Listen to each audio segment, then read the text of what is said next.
Я всех приветствую. Что ж, в этом видео я купил, то есть для этого видео я купил монитор от Xiaomi, а если быть точнее, это Xiaomi Redmi Carved Display на 30 дюймов. Это, друзья, ультра широкоформатный монитор с экраном 21:9 с поддержкой 200 Гц и стоит он, внимание, 19 тысяч рублей, что примерно $260 или 9 тысяч гривен или 115 тысяч тенге. Это отличная цена, я бы даже сказал, это лучшая за 30 дюймов, ведь примерно такие же модели у брендовых компаний типа MSI или Asus стоит там 27, 28, 30 тысяч рублей. Да, я знаю, что сейчас появилось множество, там, скажем, подвальных компаний из Китая. За эти же денежки или даже еще дешевле можно купить, разве что, не знаю, там китайца какой-нибудь там Lin Qintao или что-то вроде этого. Так что, сами понимаете, Xiaomi так-то топ за свои деньги и, в общем-то, ближе к делу. И так монитор я купил именно для работы и не только. Чтобы не было вопросов о рекламе, я показываю вам историю своих заказов в своем личном кабинете. То есть это монитор куплен лично мною. Короче, 6 февраля ко мне приехал монитор на съемную студию, и чтобы не тащить свой домашний ПК или большой монитор, я решил взять самый простой монитор, и чтобы цена при этом была тоже, не больше 20-ки. Сам монитор у меня не глобальная версия, а китайская. Это значит, что внутри, скорее всего, вилка будет азиатская, и значит, нужен будет переходничок. Но это абсолютно не проблема. Зато китайская версия стоит на 3000 дешевле рублей, а разница просто, то есть разницы просто никакой. Сам монитор, насколько я понял, вышел еще в конце 2022, но продавался только в Азии, и вот вроде бы недавно, в январе, уже появился в продажах в гипермаркетах. Так, друзья, я отойду на секунду, похоже, подвезли материалы для следующего ролика.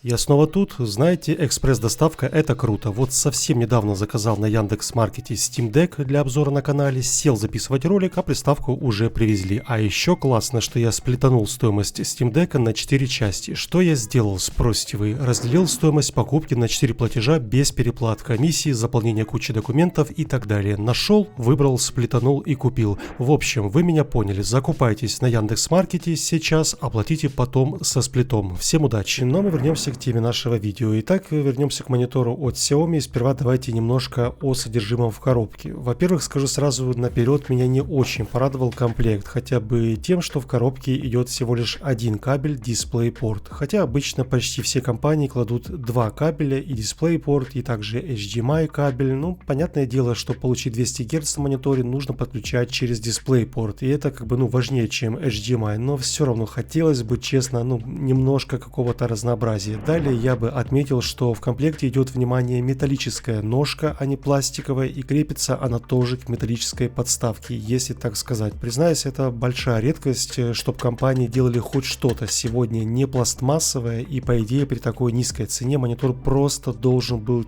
просто максимально удешевленным. Но очень странно, материалы корпуса и сами детали этого монитора, я бы сказал, лучше, чем у брендов, что стоит заметно больше. Одним словом, к сборке и материалам вообще никаких претензий, по качеству тут все примерно на уровне старшей модели Mi Display на 34 дюйма, если помните, такая была еще в продаже, и есть, по-моему. Даже по конструкции они очень схожи между собой, и расположение кнопок управления, и задняя крышка на магнитиках, что скрывает кабеля, тоже присутствует. Единственное отличие — это вырез или отверстие, так скажем, в ножке под кабель менеджмент, и тут оно простое, и спасибо, что хотя бы имеется, потому что некоторые модели, даже топовые мониторов, они даже таких отверстий не имеют, и кабель просто торчит из монитора, что немножко по-колхозному. Но есть и не очень приятные, друзья, новости с точки зрения эргономики или просто, скажем, вращения экрана в разные стороны. То повернуть монитор данный можно только вертикально, и то поднять или опустить матрицу уже не получится, и в сторону повернуть тоже не выйдет. В общем, этот монитор нужно всего лишь один раз поставить в жизни, и все, больше вы не сможете вращать сам экран. Не знаю, я не скажу, что это очень как-то важно или это ужасно. Кому-то из зрителей, я уверен, вообще абсолютно наплевать, но хотя бы иметь возможность просто поднять или опустить экран, я бы тут честно не отказался от такой возможности. В остальном, вроде бы я все озвучил по внешности и прочим деталям. Теперь давайте перейдем на самое важное. Это именно экран. Итак, у нас NVA матрица на 200 Гц и разрешение экрана 2650 на 1080 пикселей. пикселей. Это больше, чем Full HD, почти на 1 миллион пикселей, ну там 800 с копейками, но все равно это не 2К или QHD, так что видеокарта под такой монитор нужна, я думаю, плюс-минус такая же, как и для монитора Full HD. Разумеется, что 200 Гц идеально смотрится, если ваш компьютер действительно выдает 200 кадров в секунду. И, конечно, далеко не везде, то есть можно получить 200 FPS. Я вот лично с видяхой RTX 3060 сумел получить 200 FPS только в Rainbow 6 и в Counter-Strike. Так что, если нужен вам монитор для сетевых шутанов по 200 Гц,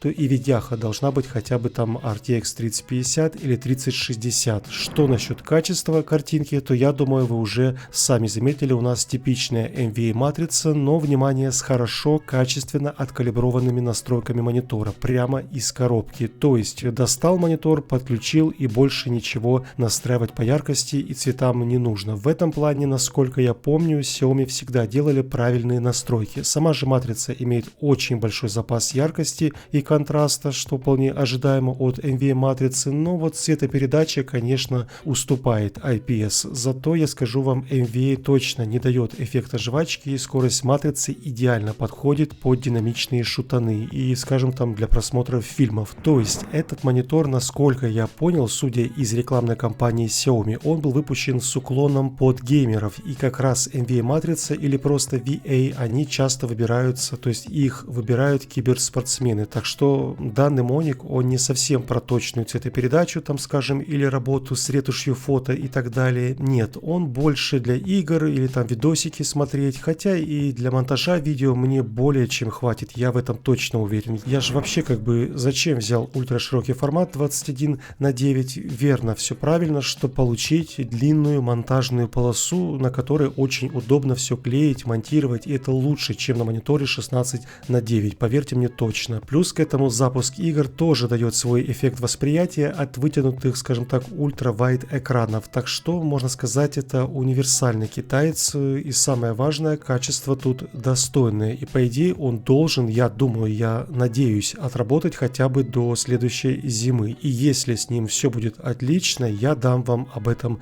знать. Пока что монитор провел в работе не больше 10 дней, как бы, и все стабильно, нет проблем, нет битых пикселей, и надеюсь, так будет всегда. Честно, я доволен пока что покупкой, думаю, я взял, наверное, лучший вариант из ультрашироких на 30 дюймов, очень мне хотелось как бы снять об этом вам видео, я ставлю честно свои 9 баллов из 10, и это очень высокая оценка. Раньше я бы, наверное, не стал покупать данный монитор, и сама бы Xiaomi, скажем, прислали просто на обзор, и пришлось бы там, как обычно, нахваливать за такой-то подарок, но сейчас уже не то время, как бы, друзья, сами все понимаете, я покупаю технику за свои денежки, и все равно, как бы, Xiaomi даже без рекламной кампании очень сложно критиковать. Они действительно лучшие представители среди китайских компаний и являются конкурентом им только, я думаю, наверное, Huawei, именно среди китайских. Вот как бы такая ситуация. На этом, друзья, у меня уже все, наверное, будем заканчивать. Если кому было интересно, я оставлю вам, зрителям своим, в описании ссылки на этот монитор в различных маркетах. Я редко что-то советую, и вы это знаете, но тут я делаю исключение. В общем-то, смотрите, приценивайтесь и подписывайтесь, конечно же, на канал. Спасибо, что смотрели. Увидимся с вами уже очень скоро. Всем еще раз удачи и не болейте. До новых встреч. Пока-пока.